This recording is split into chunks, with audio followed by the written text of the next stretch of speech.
Yes.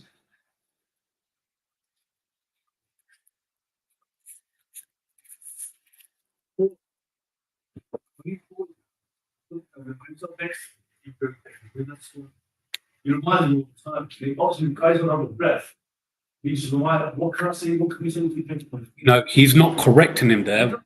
Yeah. You know what he's doing there is he's on autopilot. So autopilot basically there, because he's been reciting his praying his salah for so long. Now when he's praying behind him, he's just subconsciously just reading with him. The Buzurg, he's subconsciously just reading with him. So when that happens and he stops, he's subconsciously doing it. So you can speak to him, but I don't think he realizes, because that's Kash's father-in-law. Yeah. So Allahu Alam. Any other questions? This guy's dressed like Steve Jobs today. They come here for the new iPhone release. MashaAllah. Looking slick. MashaAllah. Don't worry, I'm not cussing you. It's a compliment. There's a turtle next to the key to success. You want to sell anything, make sure you put on a turtleneck. And then go. Okay, Bismillah. Alhamdulillahi Rabbil Alameen. وافضل الصلاة وتم التسليم على سيدنا محمد خاتم الأنبياء وإمام المرسلين وعلى آله وصحبه وسلم تسليما كثيرا. نويت تعلم وتعليم وتذكر وتذكير ونفع والانتفاع والإفادة والاستفادة والحث على تمسك بكتاب الله وبسنة رسوله صلى الله عليه وعلى آله وصحبه وسلم وضواء إلى الهدى ودلالة على خير وابتغاء وجه الله ومرضاته وقربه وثوابه سبحانه وتعالى وبعد. رب اشرح لي صدري ويسر لي أمري واحلل عقدة من لساني يفقهوا قولي. اللهم صل على سيدنا محمد وعلى آله وصحبه وسلم تسليما. صلاة تفتح لنا أبواب الرضا والتيسير وتغلق بها أبواب الشر والتعسير. أنت مولانا فنعم المولى ونعم النصير. Assalamu alaikum wa rahmatullah. We were going at a good pace, but now it just feels like we've been stuck on these pages before page 50. So alhamdulillah, I don't know what's going on. I don't know. So I think we are on section 9 now. Section 9? Okay.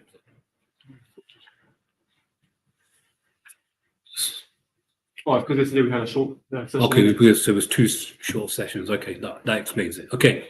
Things connected to money and goods.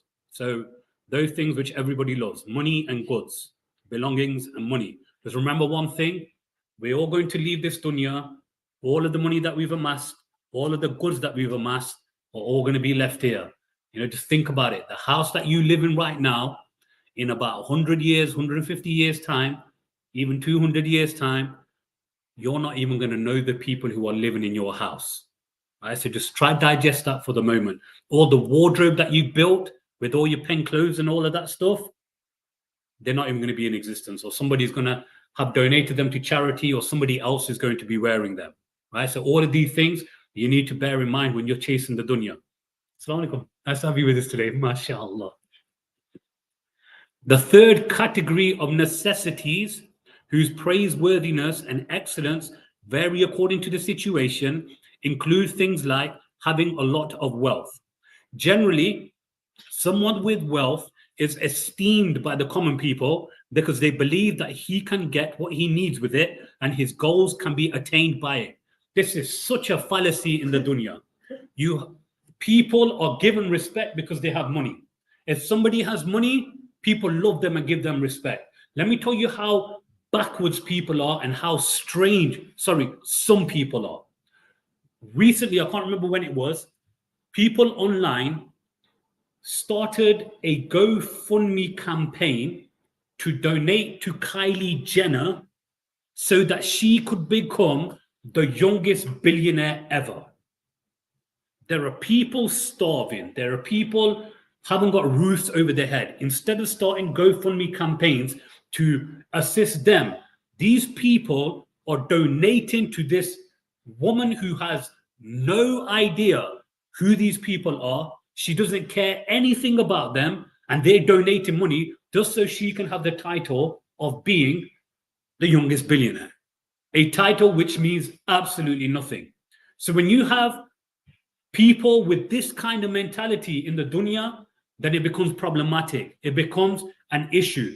So this is what is being referred to here, that the common people believe that if you have money, then you are successful, and this brings success. But it doesn't. The real success is how you treat people and what your connection to Allah is.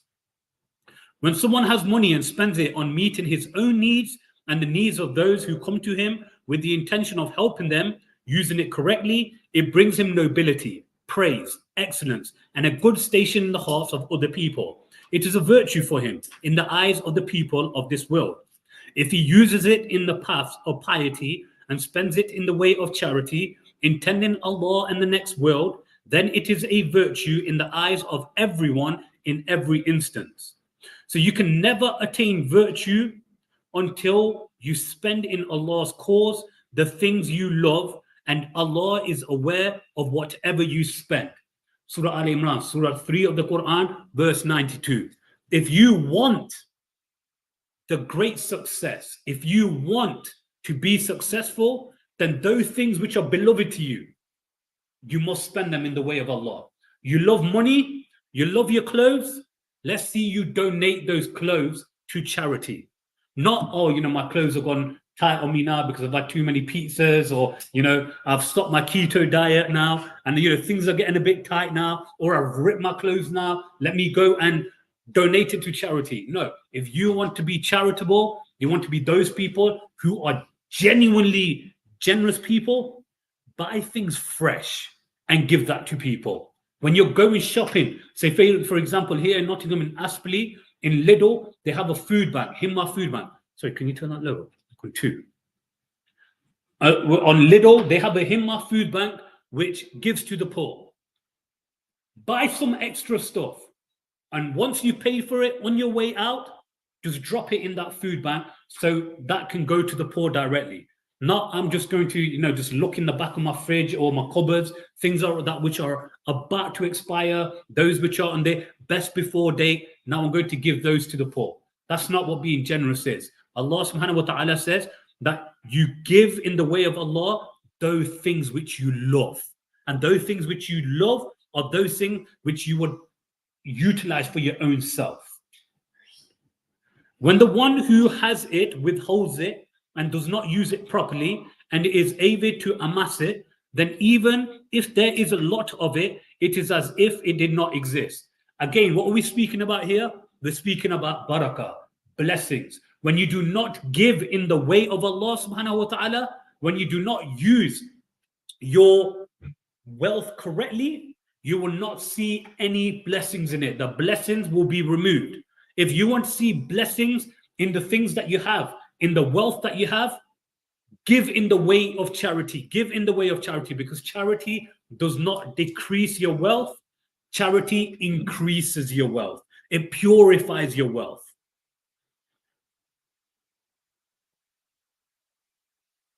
It is an imperfection in the one who has it. It does not take him to safe ground, but throws him into the ditch of the vice of stinginess and meanness. So here, when you look at your wealth, Allah subhanahu wa ta'ala says, وَقُلُوا وَاشْرَبُوا وَلَا تُسْرِفُوا إِنَّهُ لَا يُحِبُّ الْمُسْرِفِينَ.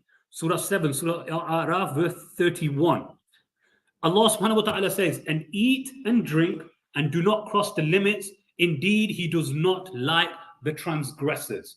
So here what you have as well is a discussion of waste. Do not be wasteful. Do not be extravagant. If you do this, then the wealth that you have is absolutely meaningless. I'll give you an example of a non-Muslim, this Ambani guy from India, one of the richest people in the world, probably the richest Indian. He, just for his son's pre-wedding party, not even the actual wedding, he gets Rihanna to come and perform at his son's pre-wedding bash. He pays her $9 million just to come and perform. Now, if you look at this here, this is wastefulness. This is extravagance. This is absolute stupidity.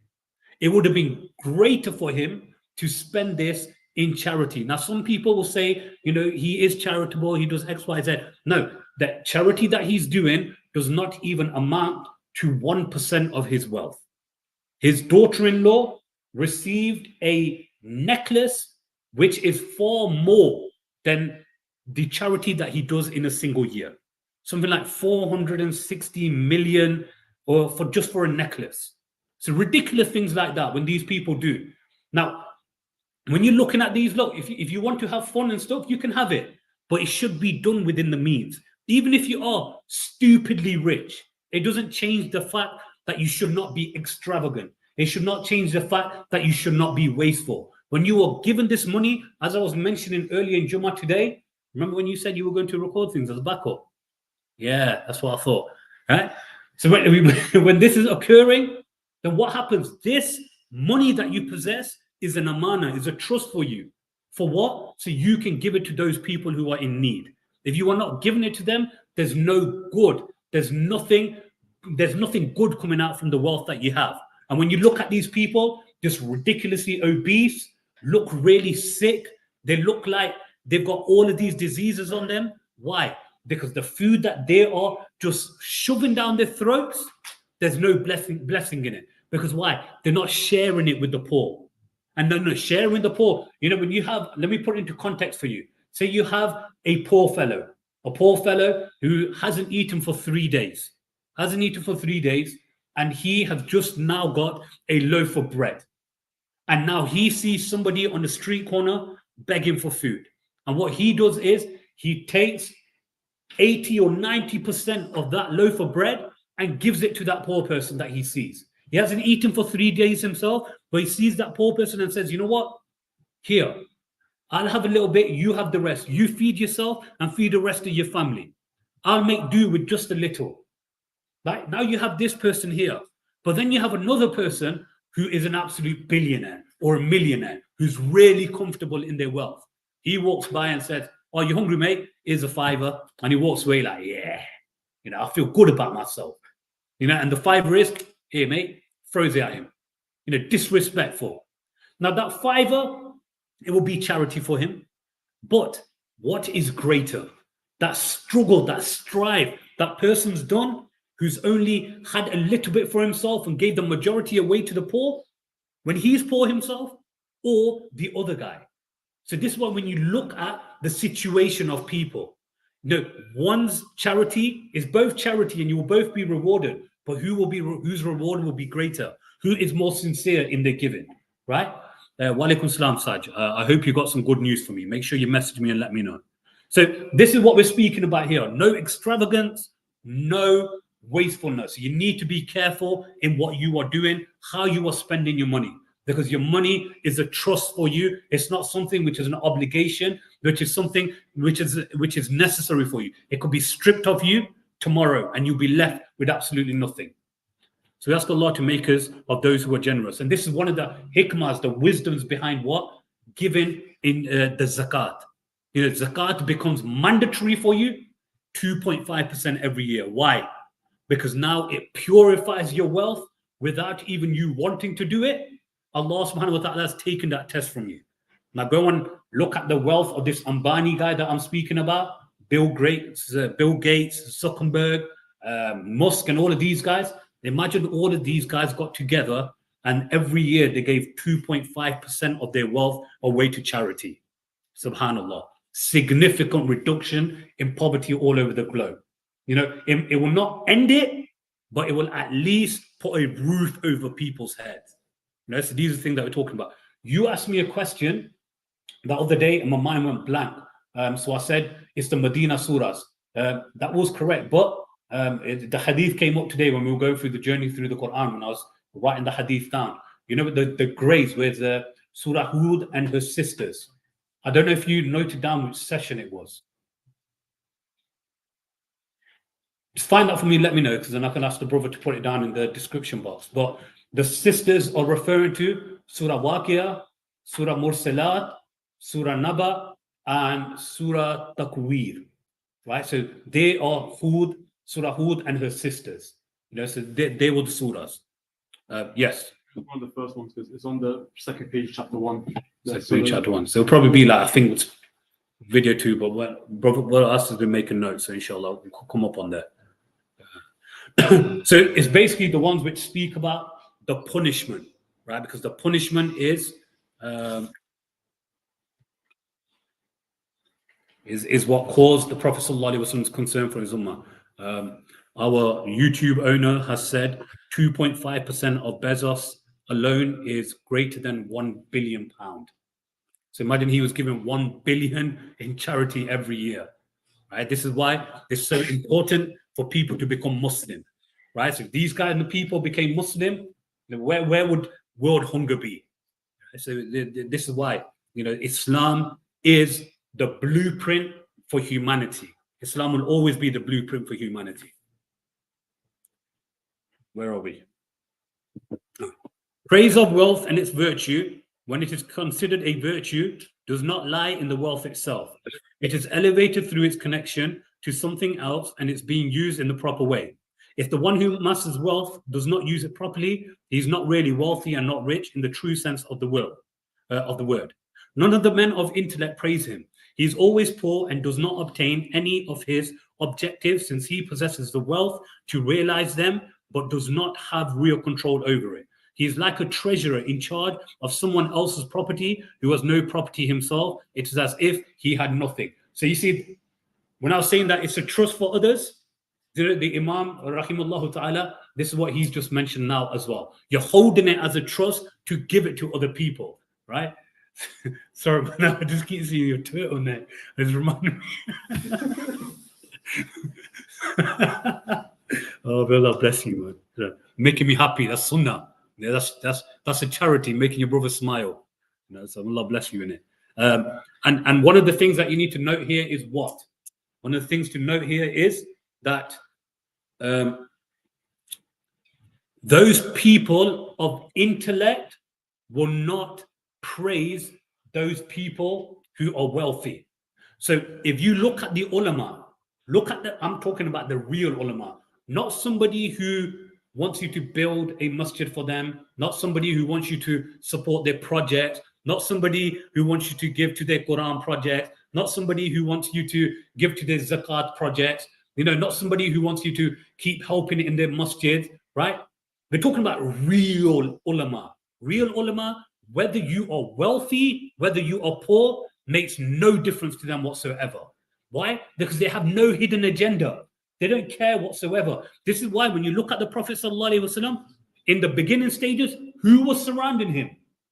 Who was surrounding him? It was the poor people. The poor people, they were the ones who were coming and accepting Islam.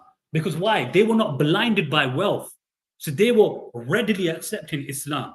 So, so this is what we're saying. The ulama and the likes, those people of intellect, they don't care whether you're rich or poor. Your company is enough for them. And if you want to see the real people of Islam, go and look at who the people are in their gatherings.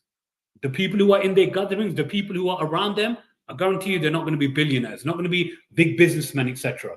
Those people who have got the businessmen, etc. around them, it's not always the case, but a lot of the times you need to start looking at the sheikh. Okay, what's going on here? Is he selling his, nail clippings to them? I'm not joking. There's, these goofy Sufis are going around and they're buying people, their sheikhs, nail clippings. Hazrat, please give me your toenail. And they're paying for it. They're paying for it. Like, are you mad? No, what's wrong with you? Your sheikh's toenail is not going to get you into Jannah. The Qur'an is going to get you into Jannah. Salawat is going to get you into Jannah. Oh, my sheikh's got his jubba on for sale, £17,000. I'm going to pay for it. Subhanallah. I'm going to pay £17,000. I'm going, no, but it's going to charity. No, it is going to charity, but you're paying £17,000 for the jubba. So you need to rectify your intention immediately before you hand that 17,000 over. Your intention should be, I want to help the poor. The jubba, the jubba's here. Yeah, it is what it is. Yeah, a man's also selling du'as. Man's selling du'as. Watch on the day of Hajj. You see it, this Islam channel and all that. Turn that low, please. Sorry. So, when there's less people in the masjid, just keep it low because there's no body heat. There's not carbon dioxide, and all of that coming out of people's mouths, so it doesn't need that cooling. So when you have these people who are there, like look at Islam channel and stuff like that. I'm not gunning the channel, because I don't know much about them. I'm talking about giving you examples. People on there. Okay, right. How much are you donating? I'm donating this month. Okay, what's your dua? It's not just them. It's like other people are doing it as well. If Hazrat, I've given this much to the masjid. Can you please do dua for me? Bro, I would have done dua for you, whether you give to the masjid or not.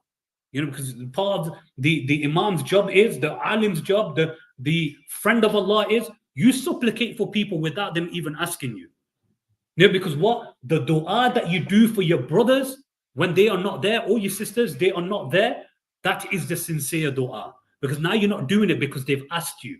Now you're doing it because of the genuine, sincere concern within your heart. So people need to wake up. Just step away from fake beefs and all of that kind of stuff, okay? Like if anybody wants to clip this out because they've got an issue with their favorite beer or they've got issue with Islam channel and stuff like that now, don't use me as, look at the Imam, he's gunning your beer and stuff like that. I'm not thinking of anybody. Wallahi, I'm not. If I was, I would have name dropped. You know what I'm like, right? And in terms of Islam channel, I'm just using that as an example. It can be, Minaret channel, or it can be, Dome channel, or it can be PTV or IPTV or, whatever you want it to be. I'm just using that as an example. And besides, when you look at Islam channel, before they put on a program, they say, disclaimer, the person who's on here doesn't represent the views of the channel. So I'm speaking about any person who's on there selling the du'as, not of the channel. So if you're getting, offended, then, that's with you. It's got nothing to do with me. No beef. Please don't attack me. Or you'll have Nuri to deal with. Kung Fu Panda. The one who spends it is really rich and wealthy. He has obtained the benefits of money, even if none of the wealth remains in his possession. This is a very important point. People think that not being extravagant and not being wasteful means what? Not spending. I'm not going to spend. I'm going to wear tight, ripped clothes. I'm going to wear old clothes. I'm going to make sure I didn't spend anything. So what are you going to do with your wealth, bro? I'm just going to put it on my mattress, innit? Why? Why are you putting it in your mattress? Because I don't want to be wasteful. No. That's not what wasteful means. One of the signs of being a grateful slave to Allah is what? Is spending from the favors, the bounties that He gives you. Right? So you spend from what He gives you, but you spend wisely. You spend wisely. Now, like say, for example, you're buying a house, you buy a house. And then now you think, yeah, I've got this house, but now let me go and buy another holiday house. Oh, and I've got a holiday house now. Let me go and buy a holiday home in a different place now. This is wastefulness because you're living in the main house. Now you've got a holiday home, which you're not visiting regularly. It's only there. And then you've got another one, which you're only going to go to, once every year and just spend a week there. Really, you don't need to be spending that. You can spend that money, on an Airbnb or a hotel. And that money that you would spend on buying the house, you can spend that in charity. Right? And then, part of being a believer is to show the signs of Allah's blessings upon you. It doesn't mean that you be a tramp. You got brothers who are actual millionaires, right? And you look at them and you feel sorry for them. And you're like, brother, can I give you my zakat this year? And they're wealthy. And it really bugs me that they do this because, this isn't humility. This is not piety. Humility and piety is that you do not let it in your heart, but you can display it. The likes of, we mentioned the story many times of Ibn Hajar al-Asqalani, wearing nice clothes, wearing nice fragrance, because why? This is a part of inviting people to Islam. It's dawah. I remember, when I first started as an Imam, I had my banger VW Golf, little silver one. The door didn't open. There was no central locking, was mashed up on it. Sufyan used to always be happy when he sees me. He's like, yeah, Imam's a bum, right? Whenever I used to try to open the door, the alarm would go off. And people would be like, yeah, Imam's here now. And for me, I was thinking at the time, I'm being humble, I'm being pious, right? And then until then, someone came up to me and said, people are looking at you and saying, we don't want to be imams. We don't want to come to the deen. Yeah, we don't want to come to the Saj, especially you. You got no excuse to be driving that Golf. Upgrade now. Yeah, to get that Porsche back. So they actually said to me, it was a conversation, a couple of brothers had me there. They're looking at you and they're thinking, we don't want to be imams, because imams, it looks like they're living a trumpy and hard life. We don't want that. We want to be living comfortably. That is when I listened, I consulted with my teachers, and they said, yeah, basically, don't be a tramp. The whole point of it is that you don't let the wealth in your heart, but on your sleeve, you can wear it. And what does it mean by don't let it in your heart? Don't let it in your heart means tomorrow, if Allah removes it from you, what is your reaction going to be? It's not going to be, oh my God, I was living in such a comfortable position. Now I've lost everything. No, it's going to be like, meh, whatever. It's gone. Allah gave it me. Allah's taken it away. That's what it means, the meaning of the hadith. Ad-dunya sijnul mu'min wa jannatul kafir, that the dunya is like a prison for the believers and it is a paradise for the unbelievers. So do you get the point?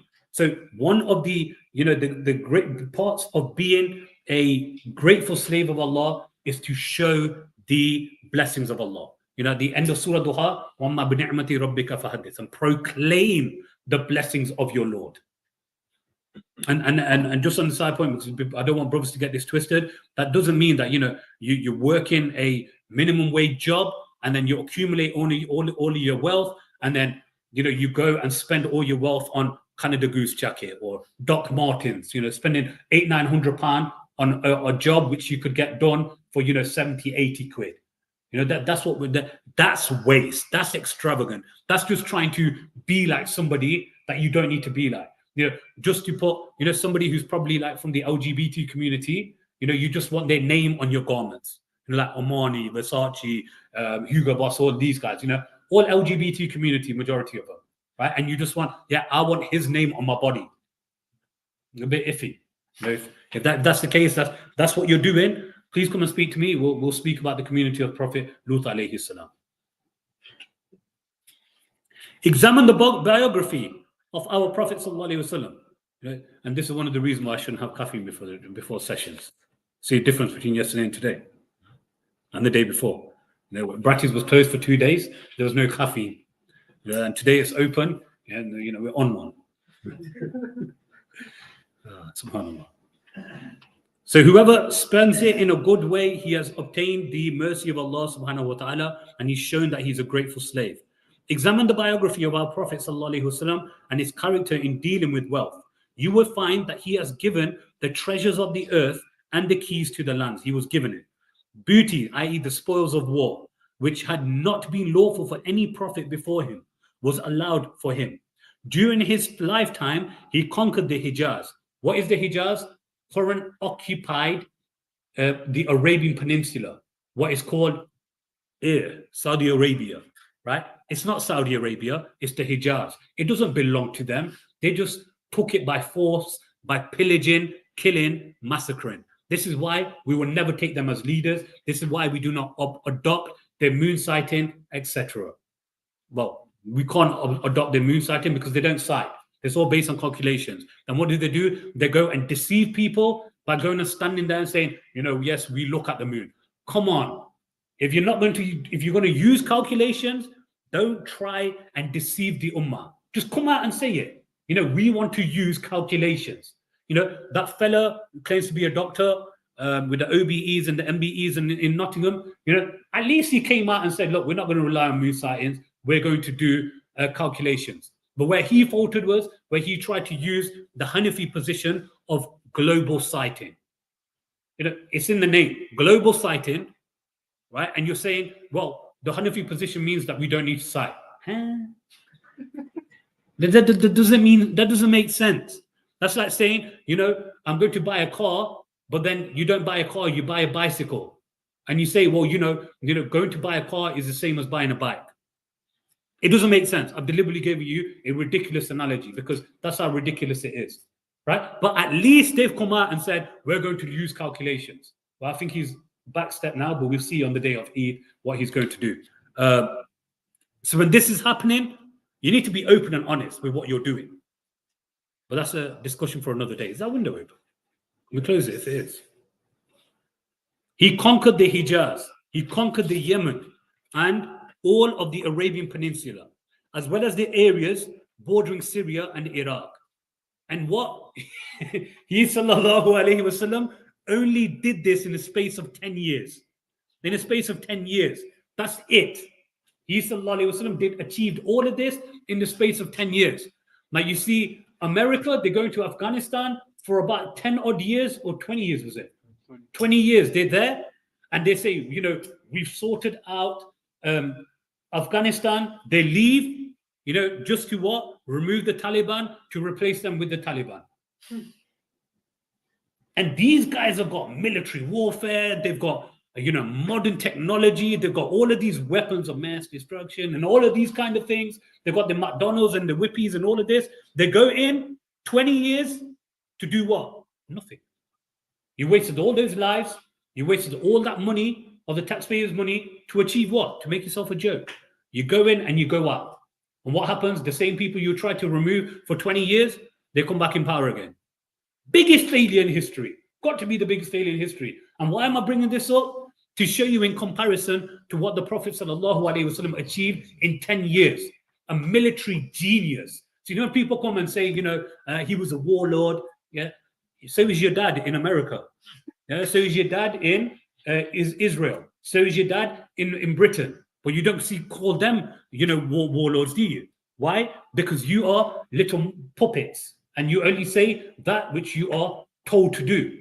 But what you see with the Prophet ﷺ, if you go and look into it, there is a reason behind every single battle. And a lot of the times it was for what? People breaking treaties, trying to assassinate the Prophet ﷺ, right? So when this happens, right, then you got problems. You got problems. But why is the Prophet ﷺ so successful? Hasbunallahu wa ni'mal wakeel.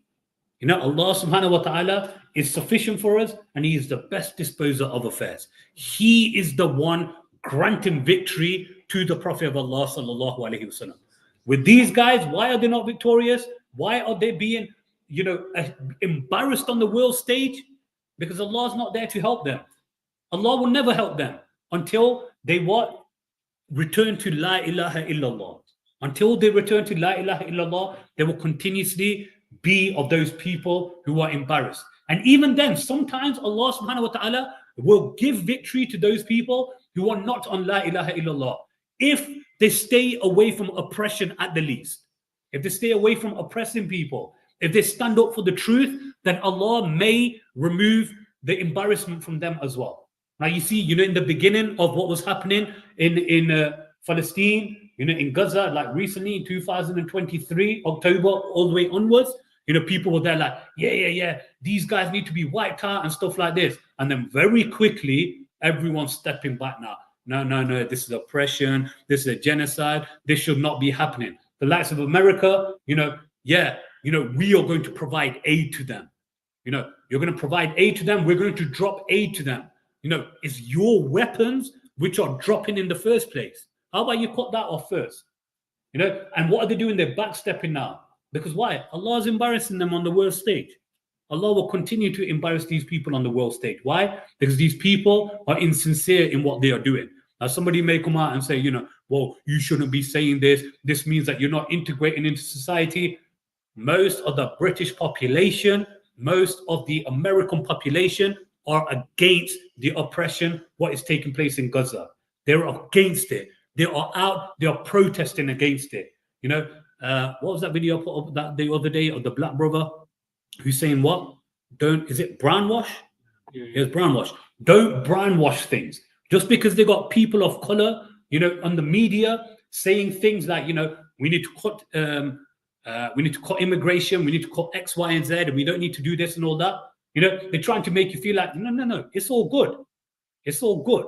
The brown person's saying it, or the black person's saying it. So it must be all good. No. Don't brownwash it. Don't blackwash it. It's not happening. It's not happening. That's exactly what they are doing here, is that somebody is being racist, you know, and they just say, yeah, well, you know, I've got loads of Pakistani friends, or, you know, I've got loads of black friends. It's all good. So that's what's happening here. So you need to be careful of this deception that's taking place. He sallallahu alaihi wasallam was brought a fifth of the spoils of war, as well as the jizya tax and the zakat tax. Now, what is the jizya tax? The jizya tax is for those non-Muslims who live in the Muslim rule and they submit to the leader. They say that, you are the leader, you are Muslims, we are just going to live here. And if you look in like Spain, and if you look in, Al-Quds in Palestine, common day Palestine, in Jerusalem, back then, the first time that the Jews were allowed back into Al-Aqsa was when? During the reign of Sayyidina Umar ibn Khattab radiallahu anhu. And what did the Christians say? The Christian priest said to Sayyidina Umar ibn Khattab, do not allow the Jews in. And what did Sayyidina Umar ibn Khattab say? No, they are allowed in. We will allow them to live here. Now, what is the difference with the people who are living? They call it's called the dhimmis, isn't it? The dhimmis, right? When they are there, they are people who are under the protection of the governor. The governance, the Khalifa, they're under the protection. Now, they're not embarrassed, they're not treated like second-rate citizens, but what they are not allowed to do is, they are not allowed to abuse the religion of Islam in public. They are not allowed to worship their deities and all of that in public. Because why? It's an Islamic state. It's an Islamic state. Just the way in Western lands, Muslims are not allowed to give the adhan, the call to prayer, out of the minarets. Why? Because it's going to cause disturbance to people. Most of the people are not Muslim. So we're not allowed to do it. But you don't see us going around, signing petitions and saying, we should be allowed to give adhan. No, you're not, because it's not your land. You don't live here. It's not a Muslim land. Now, if you're in a Muslim land and people are saying to you, no, you're not allowed to give the adhan loud, hint, hint, now you've got a problem. You've got a problem with those people as well. Why? Because they're from the horns of Satan, isn't it? And that's where it's coming out from, Riyadh. This is what is referred to. Clear prophecy that's just coming to truth. So these dhimmis now, they're given protection, but there's certain things which they are not allowed to do. And this jizya tax, what they are paying, is the tax that they pay to receive the protection of the Muslim army. So no harm comes to them. They are allowed to take their cases to court, and the judge hears it. And when the judge is hearing it, he does not rule in the favor of the Muslim. He's not just ruling, oh yeah, it's a Muslim with a non-Muslim, that we're just going to rule in the favor of the non-Muslim. In the favor of the Muslim. That's not how it works. We have many, many examples where the non-Muslim, he is given the verdict over the Muslim. Just at the top of my head, does anyone recall, Asif or Shazib, one of the rulings was given in favor of, I believe it was one of the Ahlul Kitab over Sayyidina Ali by Sayyidina Umar. Yeah, he had the shield or something. Yeah, that was it. You remember it from Sirah? Yeah, I'm sure it was. Jewish one, but I'm sure that Muslim one was Sayyidina Ali. I'm sure it was Sayyidina Ali. Wasn't it? Yeah. So when I'm like, just freestyling, if I look at you for confirmation, don't be afraid to say yeah or no. Just give me the nod of approval. That's why I'm asking you. It's not just because I'm trying to engage you, right? So when I've been teaching you things, I expect you to know it. I expect you to be waking up and saying, yeah, Imam, that's what you told us. Do you understand? Yeah. So wake up.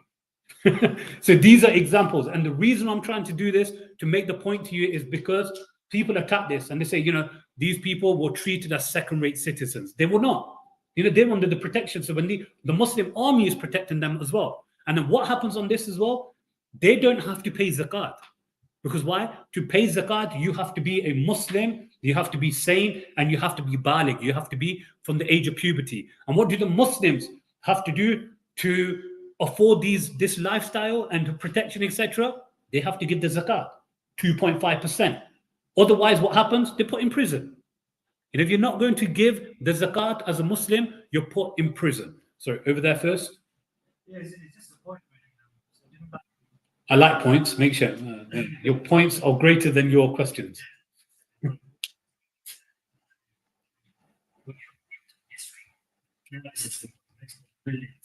Yes. What we would do is when a man with rabbi Yeah. to rule them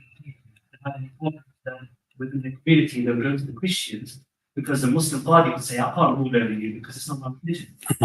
At the same time, it's then it's like, okay, you pay us a jizya, and any beef that you have with other neighboring countries, and we look at protection. And it's a similar thing when you look at Muslim Spain as well, where when the Muslims came to Spain, Qādi bin Iyad, and they basically defended the Christians against the Visigoths. Yeah. And it was a similar type of construct. Yeah. Now the thing is, the Jews then flocked to Spain, and similarly the Jews are flocking to and Turkey because they know that Muslims are here. They're going to protect them, and they wanted to live under the Muslim rule.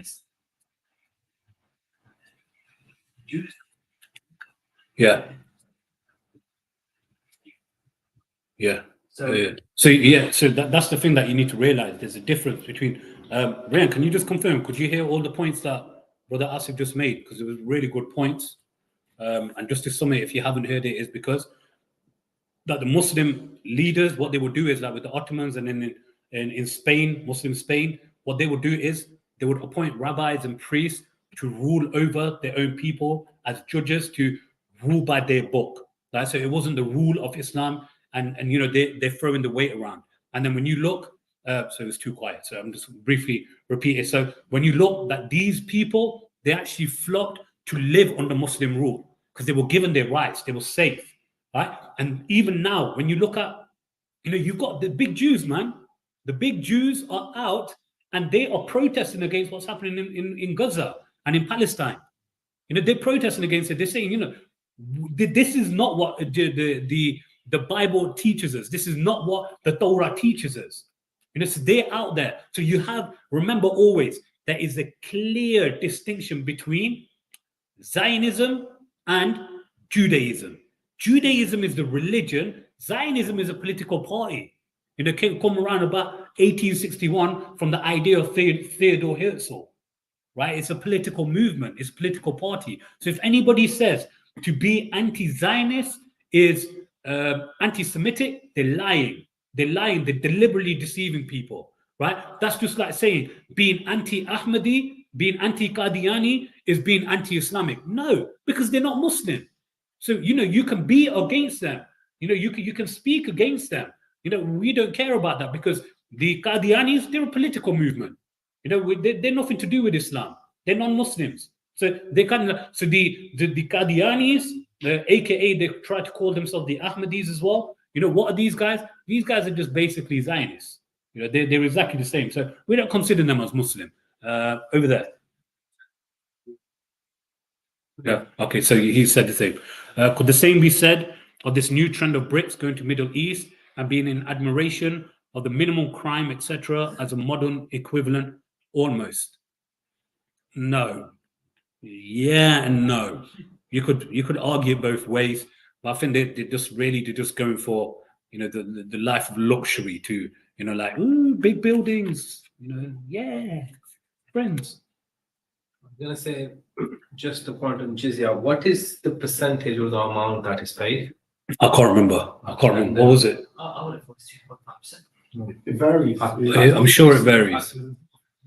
I think it was probably a bit less, and also that if one Muslim, I'm sure it was less than 2.5. I think it's also that if Muslims contract them, the jizya is given back to them.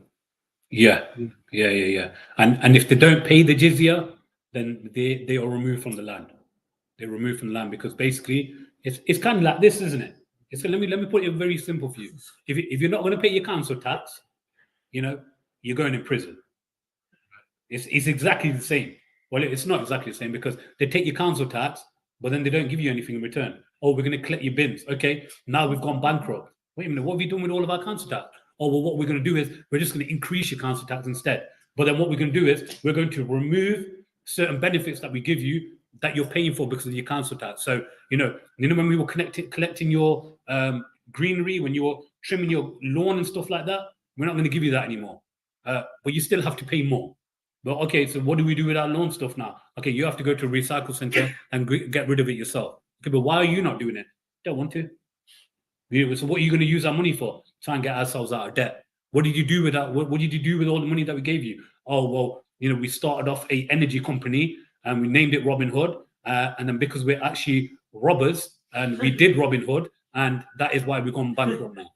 So that is what's going on. Can somebody please go back and check the notes. What is the standard jizya? What is it? It's not coming to my mind anymore. Rian, can you check? Can one of you lot check? So they all sat in there, look at each other. Come on, man, wake up. Adil, come on, check.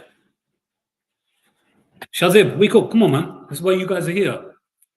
Buddy, it's like kai around. Remember that saying? Back to the text. Of which earlier kings had only obtained a fraction. He was given gifts by several foreign kings. He did not keep any of this for himself, nor withhold a single dirham of it. He spent it all in its proper channels, enriched others with it, and strengthened the Muslims by it. And that is one of the important things. He did not use it for himself, and he spent it in the proper channels. He said, I do not feel easy if any gold dinar remains with me overnight, except for a dinar which I have set aside to pay a debt. Sometimes, So, in the case of 1 second. Let's see there. rich be more important be left. And the women, children, and poor, food. Anything I got.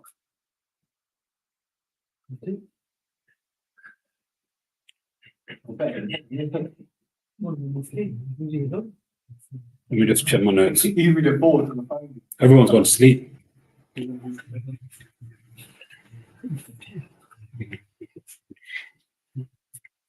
I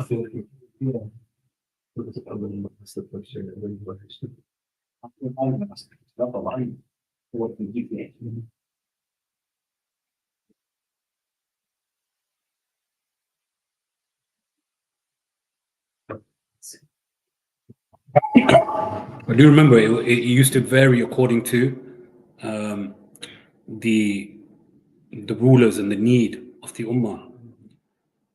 Just can't find my note.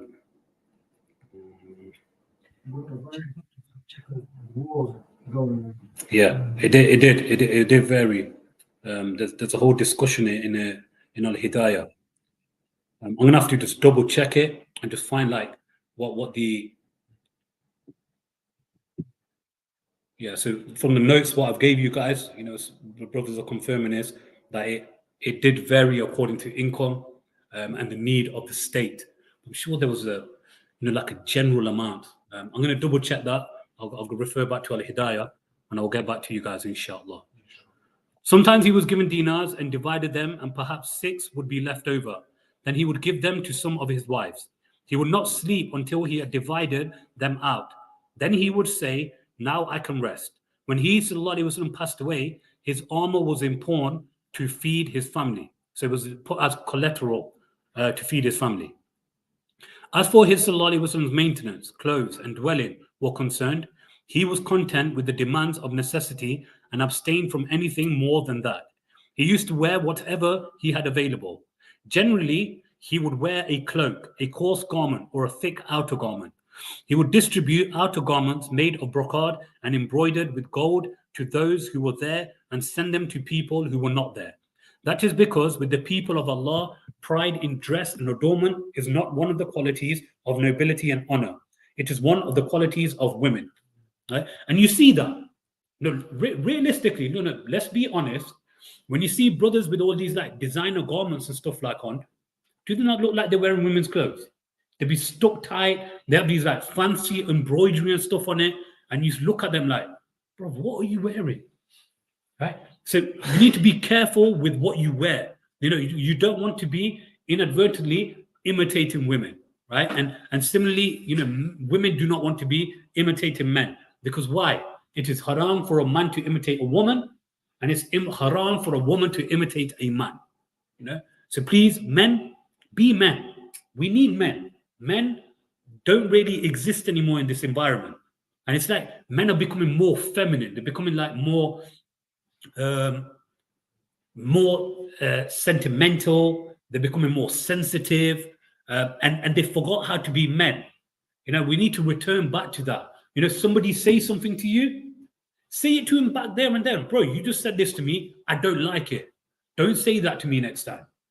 Don't like go back now at home you know, there's that little mock video of, you know, Drake, innit? You know, Saturday Night Live, when he, you know, somebody says something to him, because he's a coward, he can't say it to people's faces. So then he goes and he writes a rhyme about it and puts it in his song. You know, this is feminine behavior. This is why he wears nail polish and stuff like that. You know, so this is why, you know, Tate said, you know, this is why I refuse to meet every single person who wants to meet me.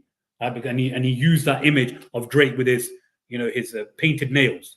Now, why? Because these people are in the front line for people, and you got people like looking at them saying, yeah, I want to be like that. Not really. You want to be like him? No, you don't want to be like him. You want to be like the men of men. You know, Sayyidina Rasulullah sallallahu alaihi wasallam. This is what you want to be like. You don't want to be like these people who are like selling their masculinity, you know, and becoming more feminine. You know, putting nail varnish on. And, you know, I've been told that like some brothers now, what? They wear makeup. You know, what on earth are you wearing makeup for? You know, I just wear a bit of, you know, concealer, and I wear a bit of like blusher and all of that stuff, you know, to hide a bit of my acne. So what if you got acne? You want to get rid of your acne? You know, go and use some like salicylic acid, you know, well, face wash and stuff. You know, go use some Clearasil. You know, what are you wearing makeup for? Makeup is for women. Men don't wear makeup. I'm like, ew, that's nasty, man. Imagine that. Now imagine one of you guys entered the masjid wearing makeup. These brothers will not let you hear the end of it. They'll be like, you know, 20 years later, bro, remember that time you came into the masjid and you had like, you had foundation on, you know, or like you have a child, you know, and they go on to say to your son, you know, you remember that, you know, one time your dad came into the mosque and he had like foundation on. Your son's going to look at you like, no, forget this, and then lose all respect for you. All respect for you. Be men. Be men. If you've got a problem with somebody, say it to their face. Don't go back and just hold rancor, etc. in your hearts. You know, don't behave like, you know, those attributes are good upon sisters. You know, where it's like, you know, they're soft-natured, they're sensitive, you know, they I don't want to use bad words, you know, inadvertently use bad words and upset anyone, but, you know, they're just soft-natured, you know, because that's in part of their nature. That comes from the rahmah. That comes from the womb that's been placed inside them, the raham, you know, and it's good on them. It looks good on them. And, you know, when they act and behave like that way, you know, it's something which the Prophet ﷺ liked about sisters. But when it comes to brothers, you know, you're meant to be men. You're meant to take charge. You're meant to be strong. So please do not let go of that, because society is messing around with you. You know, when you've got people, you know, stay away from plastic and all these like vegan diets and stuff like that. It's all there to reduce your testosterone account. You know, your sugars, these sugars and stuff that you're happening is killing your testosterone. This is why you're like, you know, I can't handle it anymore. You know, I need to go and commit suicide. I need to slit my wrist. I need to go and take overdoses and stuff like that. Why? Why are people doing this? A lot of the time it's because they have a low testosterone account. When you have a low testosterone account, then what's going to happen? You're not going to be able to deal with what's happening. So, you know, when brothers are going and playing football, you know, and they get aggressive with each other and they're about to fight and stuff like that. Let them, you know, go to the gym and they're like, ugh. Let them do that. Why? Because now that's men are being men. They need that release. They need to get it out there. You know, go and hit some pads, hit the punch bag, release it. If you hold it inside yourself, I don't get angry. But if you don't get angry, that is problematic. That is problematic because now you're not releasing what your body needs to release. And that is what's mentally messing around with you. That's why you're coming to this, you know, this in this position where you are saying, you know, I can't deal with things. You know, I feel like really upset. This is why, because you're not releasing what you're supposed to be releasing. You know, women say, you know, I want a sensitive guy, you know, doesn't get angry and stuff like that. No, you don't want that. Because then what's going to happen when you get married to them and they can't behave like a man, you're going to lose respect for them. You're going to lose respect for them. And then what's going to happen? You're going to see a real man who does display these qualities. And then what you're going to say is, this is what leads to people having affairs and stuff like that. You know, brothers who marry women who are not really, you know, displaying the attributes of, you know, femininity. Then what happens when they see a woman who does display things which are like feminine? Then what happens? Then you go and you see them having affairs. Now, what I'm doing is I'm giving you a gloss over. Yes, there are certain people who do have problems based upon other things, but I'm just giving you identifying the problem, and I'm giving you something which is a problem, which is a cause behind it. I'm not giving you every single scenario and circumstance. If there's a specific scenario and circumstance what you are going through, then get in touch and we'll help you, right? But generally, this is what normally the case is. So go and take some shilaji, go and have some red meat, drink some raw milk, and just be like a man, be a man. But yeah, as Saad says, please don't do it in the masjid. We don't want you to release things in the masjid, then leave it outside the masjid. We don't want you to, someone like, sniffing in their prayer because they need to blow their nose and they haven't got tissue, and you turn around and you just look like them like, why are you sniffing? Bro, what do you want him to do? Clean his nose on you? In the masjid, please, be humble yourselves. Subhanallah. Where are we? As for his maintenance, have we done that one? Are we on the garments? Yeah, sorry? Okay. The garments which are most praised are those which are clean and of medium quality. Wearing clothes of this kind does not detract from manliness. See, look, even he's using the word manliness. In that early 500, before 500 AH, he's writing the text and he's speaking about manliness. Because look, these imams have got insight. They already know what people are going to lose in the future. So they're already speaking about it. And does not lead to aggrandizement, whatever you are, in other people's eyes. The Sharia censors it. The most frequent cause of boasting for people is the vaunting of many clothes and much wealth. And the Prophet ﷺ had 1 or 2 pairs of clothing. We go and open our wardrobe, it's full of clothes, and then we say, bro, I've got nothing to wear, I need to go into town to buy something. The same applies to pride in sumptuous dwelling place, a spacious house, or having a lot of goods, servants and animals. Anyone who has some land and harvests it and then gives the produce away out of asceticism and this attachment obtains the virtue of his property and has the right to boast of this quality. If boasting can indeed ever be said to be a virtue, there is firm praise for turning away from wealth, making do with little when it is no longer there, and spending it properly. Aggrandizement is increasing in status or power. Any questions before we close? Yeah? Yeah. Yeah.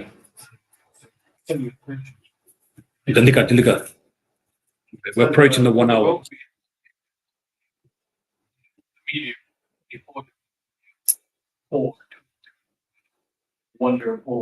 Yeah, I knew there was. We had covered it somewhere, and I did mention it somewhere. Okay, so the Imam, the Imam. Now remember here, it's the Imam, the leader of the Ummah. It's not your Imam of the Masjid. Right? So he comes in, right? You may, if you want protection from the Muslims, you want protection from all the other clans, then you got to pay me jizya. It doesn't work like that. It's the Imam of the Ummah in the Islamic State. So you have Imam Quduri, he mentions it. And remember, Al-Hidayah is a commentary on Mukhtasar al-Quduri in its essence. He, the Imam, imposes as jizya on the obviously wealthy non-Muslim living under Muslim governance, 48 dirhams per year. He takes 4 dirhams per month from him, which is nothing, which is a silver coin. On the non-Muslim living under Muslim governance, the dhimmi of average condition, 24 dirhams is taken from him, 2 dirhams per month. And on the laboring poor, 12 dirhams, 1 dirham per month. Jizya is imposed on the people of the book, the Ahlul Kitab, the Magians, and on the idolaters from the non-Arabs. But it is not imposed on the idolaters of the Arabs, nor on the apostates.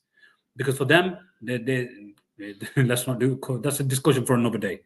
There is no jizya due from women, minors, the chronically ill, the unemployed, poor dhimmis, or the hermit monks who do not mix with people. Whoever becomes Muslim and there was jizya due from him, it lapses from him. When 2 years combine upon the non-Muslim living under Muslim governance, dhimmi, both jizyas combine with one another. It is not permitted to build a new church or synagogue in the Muslim lands, but when old synagogues and churches fall into ruin, they rebuild them. Non-Muslims live under Muslim governance, Ahl al-Dhimma, are required to preserve a distinction from the Muslims in their dress, their mounts, their saddles, and their headgear.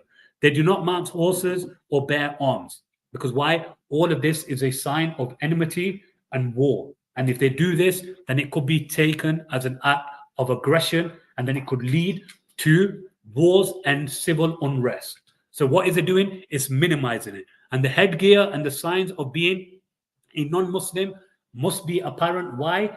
Because so there is no misconstruing in between and blurring between the lines where, you know, you marry a dhimmi who is not non-Muslim and vice versa, and any hardship occurs.